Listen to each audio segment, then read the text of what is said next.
Welcome to the Slop Temple. We pray this video helps. You begin by assembling all required documents and logging into the municipal portal.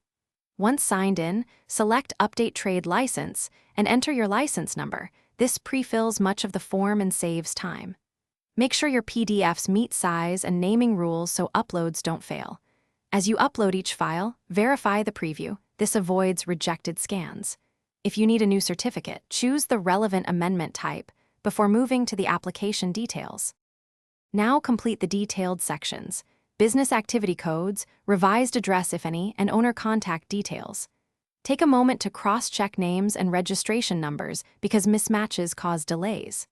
Upload each supporting document into the specific slot the portal requests, not a generic upload area, since clerks validate per field. Once uploaded, proceed to fee payment. Choose your method, confirm the amount, and capture a screenshot of the payment confirmation and transaction ID for your records. After submission, you'll receive an application ID. Save it and check the portal regularly. Once done, officials may request clarifications. Respond quickly to avoid expiration of your payment or restart of the process. When approved, download the updated license and print a copy for site display. If approval is delayed beyond the stated time, contact support with your application ID.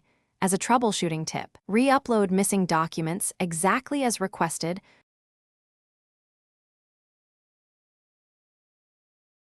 Thanks for watching. Consider subscribing if we helped you.